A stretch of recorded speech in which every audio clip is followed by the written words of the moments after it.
New South Wales. And then my father worked in the railways. We shifted around a lot. And we went to Bathurst. And at Bathurst, I joined the Air Training Corps. And did several trips to parks, learnt the Morse code in parks, came back, and then I finished my leaving certificate. Then I decided to go and get a job, so I got a wonderful job as a trainee electrician. And in the night time, I used to go to Ultimo Technical College in Sydney, and there I learnt engineering, electrical engineering. And I'm afraid war started, so I decided, 1943, to join the Air Force. And on the 17th of September, in 1943, I can remember going home. My father was at Werris Creek, and I can remember getting in the old boxcar railway carriage with an old suitcase, and then ended up in a place called Tokemore. There, I was taught rookie training, survival, and learned to pearl dive. Now, pearl dive is in the kitchen cleaning the big pots. So we used to have to do that for a while. From there, I shifted to Deniliquin, and that was number 7 service training school, flying training school. And it was my ambition to fly. And somebody told them that I'd learnt engineering, electrical engineering, and where did I go from there? I went to Lake Boga. And I remember going by bus to Lake Boga, arrived there, and get accommodation. I can remember sleeping on the old fold-up leg beds. I started off with electrical section. They had no electrical section whatsoever. The planes come out here with from America, no spares, no technicians, so we had to learn the whole lot of it. They used to come out here, snow white on top, light blue underneath. Then they'd go into the paint shop, they come out flat black. One problem with the Catalina, one of the biggest problems, was the fact that all the starter motor, the generators, and all those things with cast aluminium end shields were giving trouble. Because they were built for cold climates, they didn't account on expansion and the heat, you know. Had to develop a method which the bearings were slipping around in the housings. We tried knurling. Knurling is a machining inside that tears the metal up a bit and makes it, a bit rough. That lasted a little while. Then I hit the idea of copper plating the outer rings of the bearing, which I did, and that fixed that problem. Other than that, I can remember the first major job I had was to fit a wing to from one aircraft to the fuselage of another.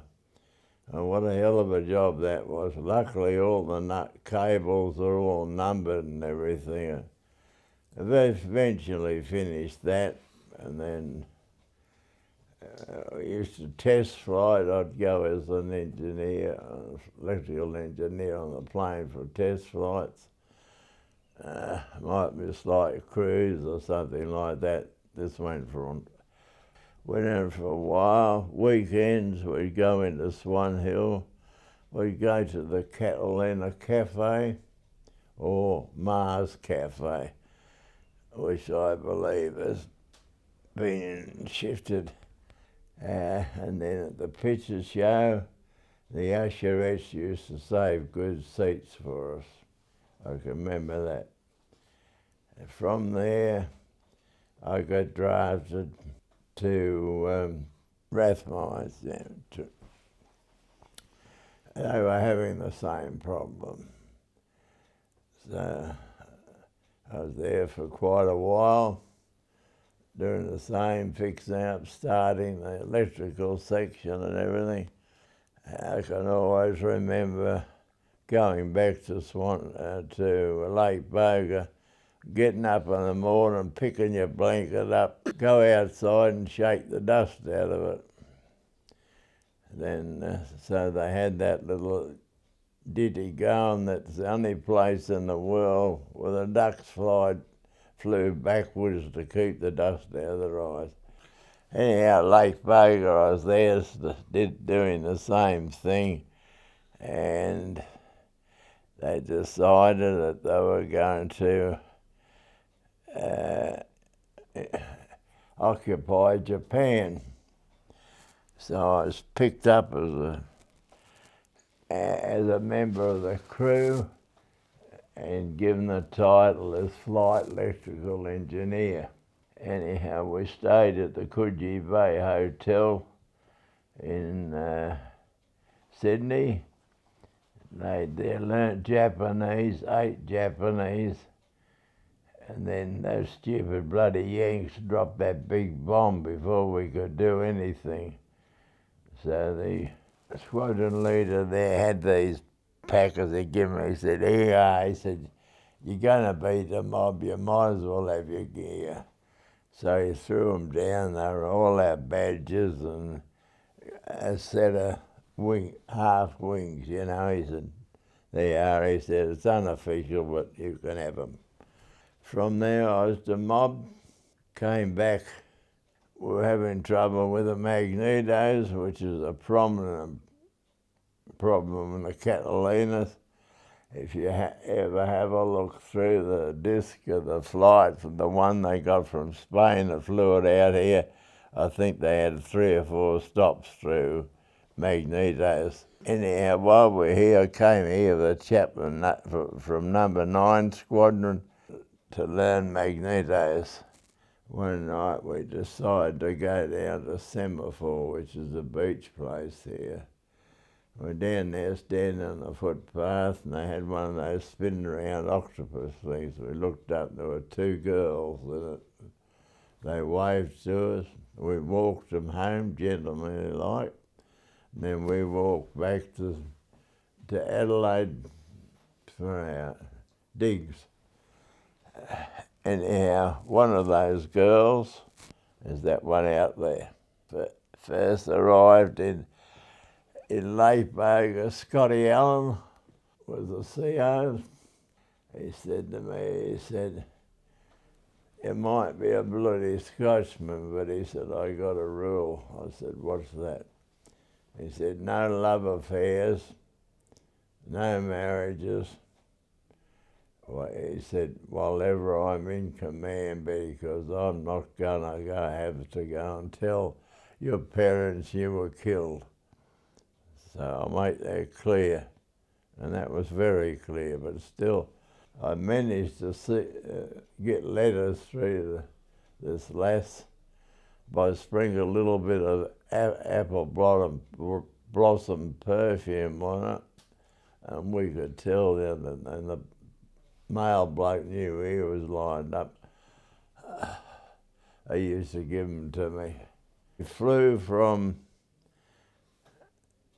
Lake Boga to Rathmines, and I can remember going around a big rock, and I don't know whether its name was Ball Rocker, but anyhow, they flew me up there, and I started There is one problem with a Catalina, you being a pilot, is the engines were too close together and you couldn't use your throttles to turn the aircraft around. Yeah.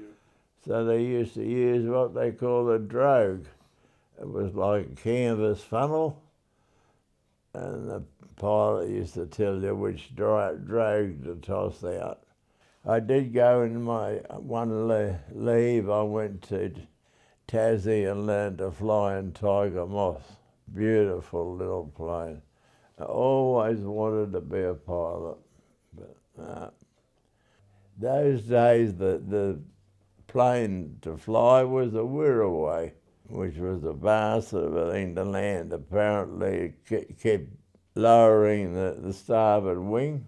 Many of them had a crash, and that's how I got the perspex for that. We had a little business going. We used to sell them on open days, £5 each. Sat up at night with cotton wool and toothpaste. That's how we polished them.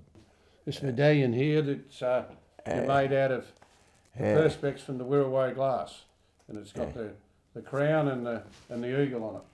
Perspex it is. So that's what they used to do, polish them at night. We had all little tricks. You know, the APU, the auxiliary power unit. Yep. That was a buzzing thing to start. So I got smart later on and take the cover off the electrical panel and slam home the reverse current relay and then pull it apart, and that used to kick her over. The other thing, the field days, Rathmines, they used to come around, visit us, you know, the locals and that, and they couldn't work out why there was grease on the hull of underneath the cats. We used to tell them it was called cloud grease. Get through the clouds quicker, but what it was for, you know about skin tension?